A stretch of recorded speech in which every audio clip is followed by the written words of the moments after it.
Бүгүнкү темабыз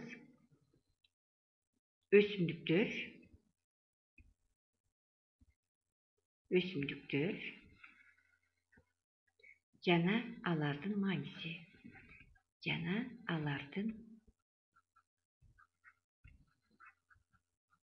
мааниси.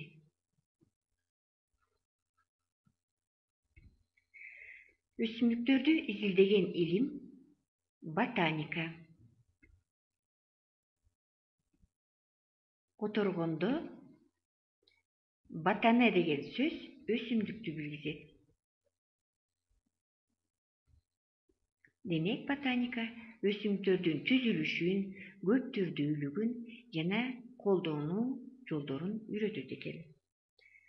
Ал жаратылышта, адамдын жашоо тиричилигинде чоң ролду ойнойт экен.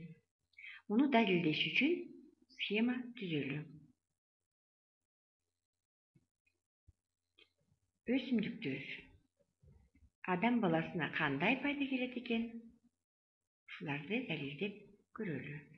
Өсүмдүктөр. Эң биринчи өсүмдүктөр бул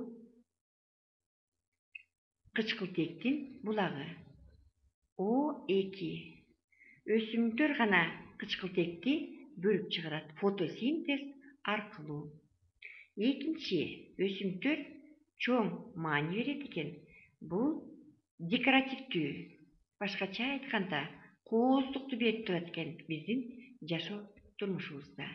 Көчөлөрүбүз болобу, үйүбүз болобу, класстык комната болобу, же офис болобу, декоративдүү өсүмдүктөр азыр чоң мааниге ээ. Экинчи, мааниси шаардагы микроклиматты түзүп турат.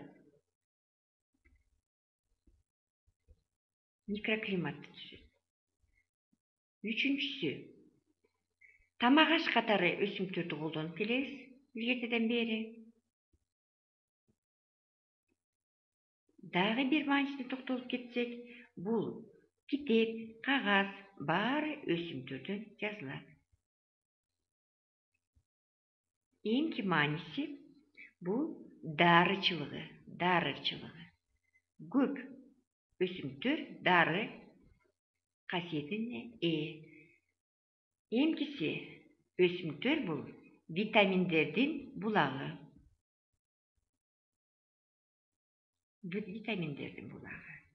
Дагы карап көрсөк, жөнөкөй эле күнүмдүк колдонгон ширеңке дагы өсүмдүктөрдөн алынат. Бир эле өсүмдүктөн алынат, ал осина дарагы. Эмки мааниси бизге кийим беришет өсүмдүктөр. Тактап айтсак, бул көбүнчөсү пахтадан алабыз. Бул натуралдык материал. Гигиенага жооп берет пахта. Андан тышкары чоң маани кийим жасалган бул лен өсүмдүк болуп саналат. Эмкиси биздин илгертеден келе жаткан үйүбүз, боз үйүбүз дагы негизи жыгач ташы ушул өсүмдүктөрдөн алынат.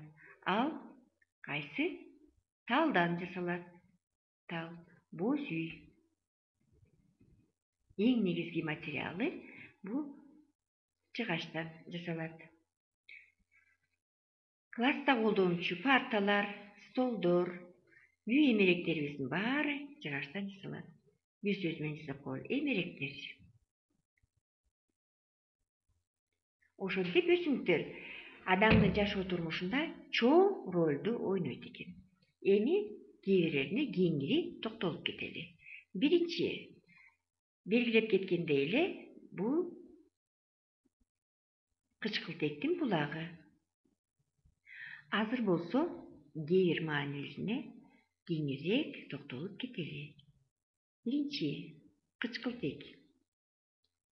Бул кычкылтек өсүмдүктөрдүн жалбырагынан чыгат. Жалбырактын астында кичинекей тешикчелер жайгашкан. Алар үттөр деп аталат. Үттөрдөн СО2 сиңирилип, O2 бөлүнүп чыгарылат. Бул эң негизги өсүмдөрдүн мааниси. Эми декоративдүүлүгүнө токтололу. Декоративдүү деген сөз бул кооз деген сөздү. Көчөлөрүбүз болобу, класстык комната болобу, офис болобу, баардыгына көрк берип турган бул офистик өсүмдүктөр.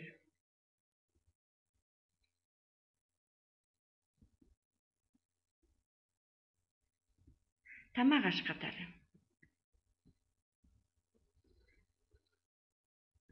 %10 жер планетанын элдерин вегетарианецтер болуп эсептелет. Суроо пайда болот. Ким деген вегетарианецтер? Кимдер? Алар тамактануулар менен айырмаланат. Алар өсүмдөрдөн жасалган гана продуктыларды колдонушат. Эт, сүт, жумуртка жана башкаларды, башкача айтканда жаныбарлардан алган продуктыларды алар такыр колдонбойт. Суроо пайда болот. Алар белокту кайдан алат деп? Белокту алар соя жана башка буурчактардан алат. Себеби деген алар белокко аябай бай. Эми дагы бир касиетине токтолуп кетели, бул дарычылык. Дарычылыкка токтолуп кетели. Дарычылык. Кадимкидей эле мынакей бака жалбырагын алсак, бул жердин баарында өсөт. Дарычылык касиетке ээ. Себеби улар антисептик болуп саналат. Бир жериңерди кесип алып, же болбосо жабыркаса, ириңдей баштаганда жалбыракты алып, жууп, ошол жерге бинт менен тагып койсо, бир нече убакыттан кийин, 1 саатка жетпей, ириңди бүт соруп алат. Бул кызматты кайсы өсүмдүк аткарат экен? Бул кадимкидей эле ушу өсүмдүк. Бака жалбырагы. Эми дагы мындай маалыматтар бар. Кыргызстандагы 80% өсүмдөрдүн дарычылык касиетке ээ. Ушу бака жалбырактан тышкары алалы ромашка, ноготки, сиренди алалы бактарактардан.